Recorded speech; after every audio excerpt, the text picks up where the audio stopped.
ये सरकार इतनी विफल रही है, कहती तो है डबल इंजन सरकार, लेकिन आप देखिए जाके पटना में घूमिए, आप तो घूमते हैं शहर में, क्या दुर्गति है, क्या तबाही मचाई है। और पटना में नहीं, पूरे बिहार में जो बेरोज़गारी है, जो महंगाई है, जो मंदी है, किसानों की जो हालत है, कफन बांध के निकलते हैं खेतों में, पुल तो टूट रहे हैं। तो इस सरकार की क्या जवाबदेही है? उनको अपना अकाउंट तो देना पड़ेगा ना, हिसाब तो देना पड़ेगा ना। आवाम मांग रही है कि क्या किया आपने 20 सालों में। ना निवेश आ रहा है, ना उत्पादन हो रहा है, ना इंडस्ट्री आ रही है, ना बेरोजगार बढ़ रहा है। यहाँ कोई क्या उम्मीद रख सकता है? और क्या वो अपनी उपलब्धियों की बात करें, वो तो मुंह छिपाने लायक भी काबिल नहीं। नेशनल दस्तक की टीम इस वक्त पटना के कांग्रेस कार्यालय में मौजूद है। आज़ादी के बाद पहली बार कांग्रेस वर्किंग कमेटी की बैठक बिहार की राजधानी पटना में रखी गई है।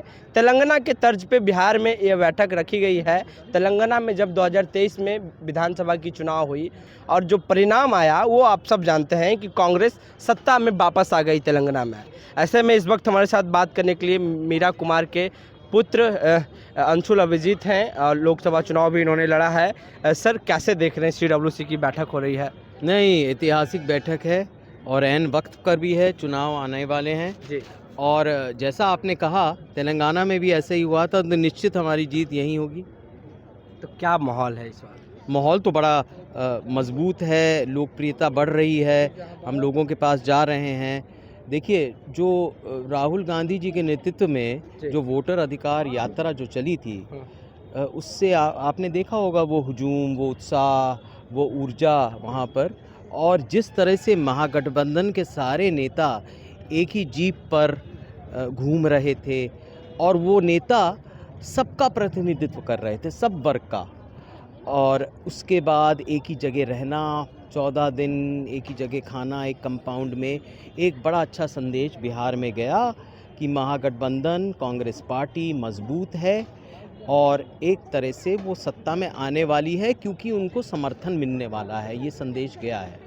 काफ़ी उत्साहित कार्यकर्ता लग रहे हैं। आमतौर पर नेता को भी देखा जाए तो काफ़ी एनर्जेटिक लग रहे हैं इस बार बिहार में कांग्रेस की। नहीं, देखिए, बिहार में कांग्रेस में जो कार्यकर्ता हैं या कांग्रेस के समर्थन में कभी कोई कमी नहीं रही। एक ऊर्जा दिलाने की बात है, एक मुद्दा पे आगे ले जाने की बात बस हमेशा रहती है। तो कार्यकर्ता हमारे हर एक गांव में कई कार्यकर्ता और समर्थक मिल जाएंगे। हो सकता है कभी कभी दूसरे पार्टी में भी चले गए हों, लेकिन विचारधारा वही है, वो हमारे पास आ रहे हैं और एक तरह से हम लोगों के पास भी जा रहे हैं और ये विश्वास दिला रहे हैं कि आपका भविष्य सिर्फ हमारे हाथों में सुरक्षित है। क्या लगता है बिहार चुनाव इस बार किस परिदृश्य में होगी? नहीं, बिहार चुनाव कोई भी आसान नहीं रहता है। आपको आवाम के पास जाना पड़ता है और कहना पड़ता है कि हम पर विश्वास कीजिए जी। पर लेकिन हमारे पास मुद्दे इतने हैं और ये सरकार इतनी विफल रही है, कहती तो है डबल इंजन सरकार, लेकिन आप देखिए जाके पटना में घूमिए, आप तो घूमते हैं शहर में, क्या दुर्गति है, क्या तबाही मचाई है। और पटना में नहीं, पूरे बिहार में जो बेरोज़गारी है, जो महंगाई है, जो मंदी है, जो कृषि संकट है, जो किसानों की जो हालत है, कफन बांध के निकलते हैं खेतों में, क्या करेंगे आप, क्या पूछेंगे, पुल तो टूट रहे हैं। तो इस सरकार की क्या जवाबदेही है?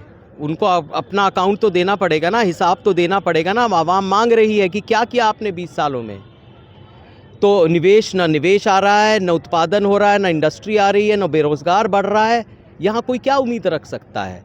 और एक तरह से वो एक बहुत बड़ा मुद्दा है, उसको लेके हम आगे बढ़ रहे हैं। इस देश के प्रधानमंत्री जब भाषण देते हैं तो ये शब्द का उपयोग जिक्र करते हैं कि 10 साल बेमिसाल। बहरहाल ये तो तीसरी बार सरकार उन्होंने बनाया है, तो ये बेमिसाल क्या है? हाँ, वो मैं भी पूछ रहा हूँ और आप भी पूछिए, अच्छा सवाल है। जाइए सड़कों पे देखिए कि क्या बेमिसाल है। पटना की सड़कों पे ही जाइए, ज़्यादा दूर ना जाइए और देखिए कि 20 साल में, छोड़िए 11 साल में इस सरकार ने क्या किया। आप जाके देखिए और एक तरह से आप देखेंगे तो उसकी पुष्टि भी हो जाएगी कि क्या नहीं किया उन्होंने। एक आर्थिक बर्बादी का माहौल है। हमने एक तोहफे में उनको एक वृद्धि दर दिया था, हमने विकास दिया था यूपीए सरकार ने 2014 में, उसको बिल्कुल तबाह कर दिया, विकृत कर दिया।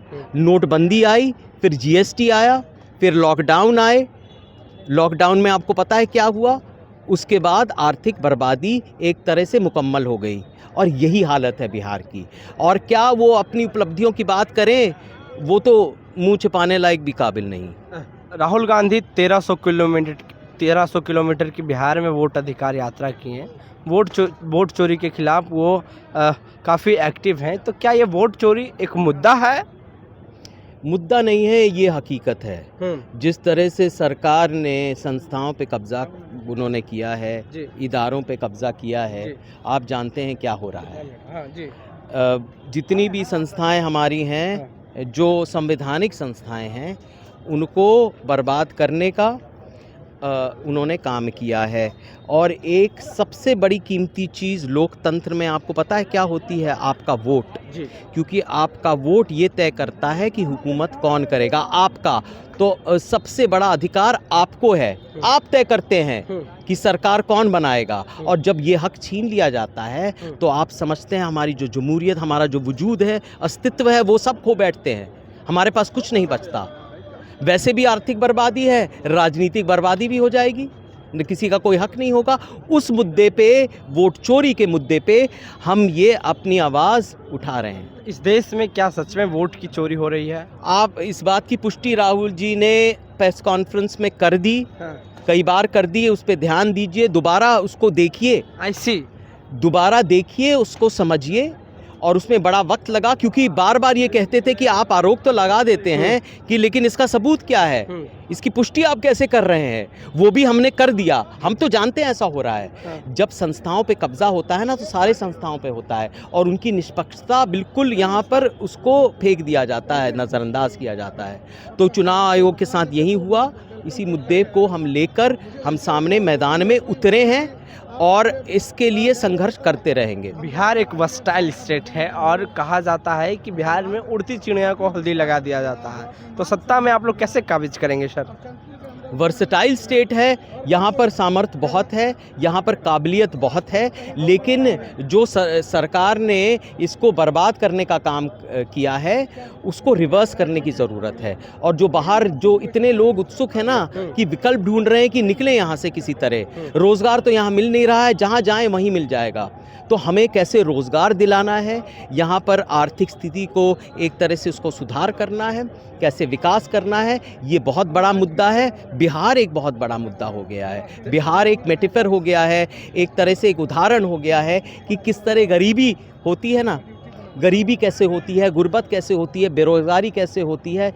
बड़े शर्म की बात है कि ये खूबसूरत एक राज्य जो मेरा है, पटना शहर, इतना खूबसूरत शहर जो मेरा अपना है, मेरी दादी का है, मेरे दादा का है, मेरी माँ का है, मेरा है, हम यहीं रहते हैं और ये हालत है, पूरे बिहार की ये हालत है। बड़ा अफसोस होता है। बदलाव की ज़रूरत है, परिवर्तन की ओर है बिहार, बिल्कुल इसकी ज़रूरत है। हाँ। और इस परिवर्तन की ओर ये बढ़ रहा है। शुक्रिया सर बातचीत करने के लिए। तो ये थे हमारे साथ बात करने के लिए मीरा कुमार के बेटे अंशुल अभिजीत, और कांग्रेस में काफ़ी एक्टिव रहते हैं, लगातार लोगों के बीच रहते हैं और जो SC ST माइनॉरिटी OBC की बात है वो लगातार मजबूती से उठाते रहते हैं। बहरहाल पूरी बातचीत में आपकी क्या राय है? आज़ादी के बाद पहली बार CWC की बैठक पटना में रखी गई है और कहा जा रहा है कि तेलंगाना के तर्ज पर बिहार में बदलाव होगी, क्योंकि तेलंगाना में कांग्रेस सत्ता में नहीं थी और चुनाव से पहले कांग्रेस वर्किंग कमेटी की बैठक तेलंगाना में हुई और उसी के तरह ठीक बिहार में भी